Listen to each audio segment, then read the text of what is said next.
166.8 profoundly hilly kilometres would mark stage 8 from Margam Country Park to a famous finish on the Tour of Britain at Caerphilly, and a double ascent of Caerphilly mountain.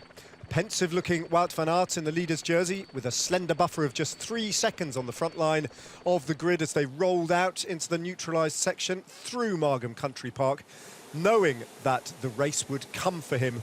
And after a day on stage 7 when Jumbo-Visma showed some uncharacteristic frailty, everybody smelt blood. Ineos Grenadiers with Magnus Sheffield on the front in the white jersey, just watching as the usual suspects went on the offensive, including James Fouché, who wanted to get up the road in the black King of the Mountains jersey to seal the deal. In the competition, he had led all the way from stage 1. Bingham as well, proving ambitious on the day and wanting to get in any breakaway in the early moves that Harry Tanfield was involved in, as well as this man Abraham Stockman, who hit the front, and eventually with DSM also very active, a 6-rider break did get up the road. It was animated by Casper van Ouden at the front, who saw a group of select riders getting across to him, including almost inevitably Abraham Stockman, Max Walker from Trinity Racing, James Fouché, the King of the Mountains, Johan Meens from Bingham, and Ollie Wood in the colours of Great Britain. At Cowbridge, the intermediate sprint of the day, they rolled through, and unopposed, Casper van Ouden took the only sprint of the day before, up the uncategorised climb of Bulch, the race was neutralised due to a non-racing incident, a road traffic accident that had blocked the road.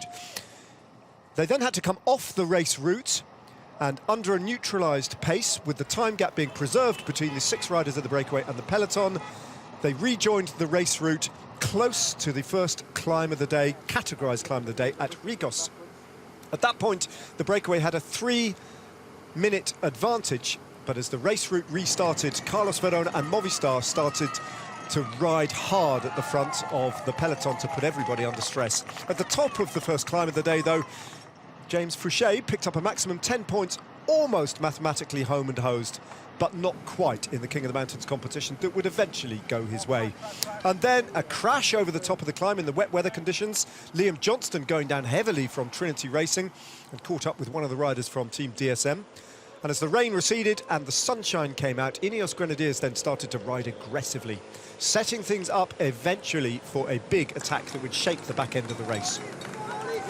The breakaway then started to fall apart. It was Max Walker who attacked first, before Johan Meens countered and came across to him. And Johan Meens then eventually riding Max Walker off his wheel to be the last surviving rider of the breakaway.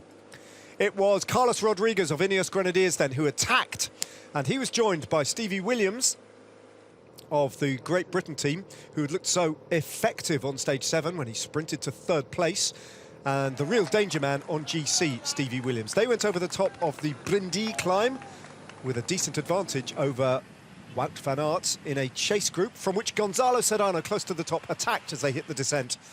And with a time gap of over a minute to make up on Stevie Williams, by now emphatically the virtual race leader by some substantial distance.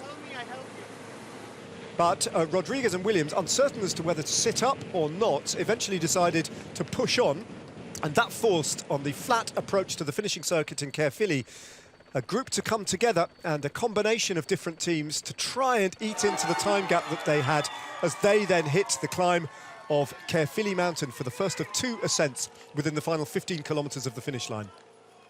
Meanwhile, behind, teams with multiple representation included the team Q36.5, who were using Joey Roscoff to try and close the gap in the services of Damien Howson and Mark Donovan, to some effect as well.